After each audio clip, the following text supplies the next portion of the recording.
Late me tell you what basically a window explorer is. Window explorer ये होता है कि जब मैंने कोई भी फाइल या फोल्डर जब मैं ओपन करती हूँ, तो लेट मी टेल यू कि मैंने यहाँ पे एक फ़ाइल ओपन की हुई है, तो this is known as window explorer. अब आप यहाँ पर दो पेन्स देख रहे होंगे, एक लेफ़्ट पेन और एक राइट पेन, ठीक है।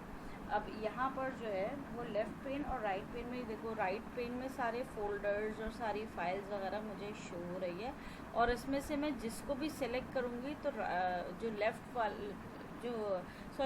वाली साइड है यहाँ पे सारी फाइल्स और फोल्डर शो हो रही है, और जब मैं इसमें से जिसको भी सेलेक्ट करूँगी तो वो राइट पे शो होना शुरू हो जाएगा। फॉर एग्जांपल कि मैंने यहाँ पर पिक्चर्स को सेलेक्ट किया, तो यहाँ पर सारी पिक्चर्स के अंदर जो भी चीज़ें थी वो शो होना शुरू हो गई। मैं म्यूज़िक पे जाऊँगी तो ये सारा कुछ शो होना शुरू हो जाएगा।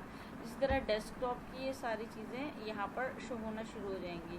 For example let me move towards local disk C, तो ये चीज़ें शो हो जाएंगी। लोकल डिस्क ई, तो ये चीज़ें शुरू हो जाएंगी। एफ़ में है तो ये सारी चीज़ें शुरू हो जाएंगी आना, ठीक है। हम दिस पीसी पर थे और हम वापस दिस पीसी पर ही चले जाते हैं, ठीक है। यहाँ पर जो है वो सारी चीज़ें मेरी राइट साइड पे इस फोल्डर के अंदर जो भी चीज़ें अवेलेबल हैं वो यहाँ पर शो होती रहेंगी। द नेक्स्ट वन इज़ कि हम कहीं पर भी न्यू फोल्डर कैसे क्रिएट कर सकते हैं। इसके लिए मैं यहाँ पर डेस्कटॉप पर आऊँ, तो डेस्कटॉप के अंदर अगर मुझे न्यू फोल्डर क्रिएट करना है फॉर एग्ज़ाम्पल, तो मैं कुछ भी नहीं करूँगी, मैं यहाँ पर राइट क्लिक करूँगी। राइट क्लिक करने के बाद मेरे पास यहाँ पे बहुत सारे ऑप्शंस आ रहे हैं, मैं यहाँ से ऑप्शंस पे न्यू पे चले जाऊँगी, और यहाँ न्यू पे मेरे पास ऑप्शन है फोल्डर का, ठीक है। तो मेरे पास यहाँ पर आप देखेंगे न्यू फोल्डर 2 के नाम से आ जाएगा। अगर मैं डायरेक्टली एंटर प्रेस कर दूँगी तो ये न्यू फोल्डर 2 के नाम से ही ये सेव हो जाएगा। लेकिन नहीं, फॉर एग्जांपल कि मुझे इसमें अपनी कुछ फाइल्स रखनी है, तो ये फाइल्स रखने के लिए मैं इस फोल्डर को एक नया नाम देना चाहती हूँ। तो there are 2 options.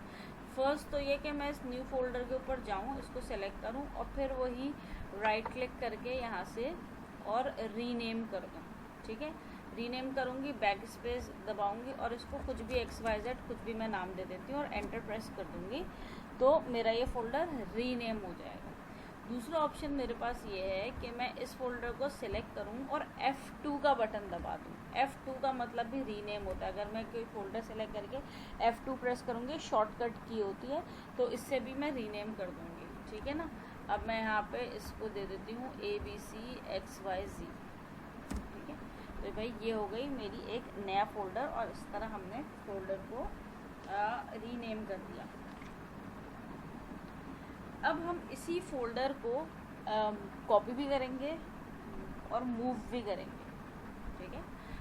For example कि अगर मुझे यही फोल्डर जो अभी इस वक्त मैंने डेस्कटॉप पर बनाया है ABCXYZ, इसको मैंने कॉपी कर देना है ड्राइव D के अंदर या C के अंदर, तो मैं क्या करूँगी, आई जस्ट राइट क्लिक यहाँ पे वही वाले ऑप्शन में, यहाँ पर मैं कर दूँगी कॉपी, ठीक है। या तो मैं कॉपी कर दूँगी या फिर इसको सेलेक्ट करके Ctrl+C प्रेस कर दूँगी, दिस इज़ द शॉर्टकट। और मैं यहाँ पर जाकर, ठीक है, यहाँ से जाके मैंने F ड्राइव सेलेक्ट की और मैंने यहाँ पे इसको पेस्ट कर दिया। अब यहाँ पे आप देखें ये ABCXYZ जो है यहाँ पर ये पेस्ट हो गया, ठीक है। अच्छा, अब मैं आपको इसको डायरेक्टली जो है, ये पहले मैं यहाँ से हटा दूँ, ठीक। अब मैं क्या करती हूँ, इसको डायरेक्टली यहाँ से मूव करके दिखाती हूँ, सही है। ये तो मैंने एक कॉपी बना दी कि यहाँ पर भी है और वहाँ पर भी है। अब मुझे क्या करना है, मुझे यहाँ से हटा देना है, डेस्कटॉप पर से हट जाए और सिर्फ वहीं पर ही सेव हो जाए F ड्राइव में। तो मैं अब की बार क्या करूँगी, मैं यहाँ से इसको कट करूँगी, ठीक है, और यहाँ पर जाकर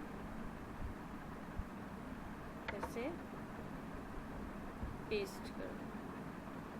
अब ये यहाँ पर पेस्ट हो गया है और यहाँ से आप देखें, यहाँ से ये हट चुका है। अब यहाँ पे ABCXYZ के नाम से कुछ भी नहीं है, यहाँ से ये मूव कर गया। अगर मुझे वहाँ से मूव करके फिर से लेकर आना है तो मैं इसको फिर से कट करूँगी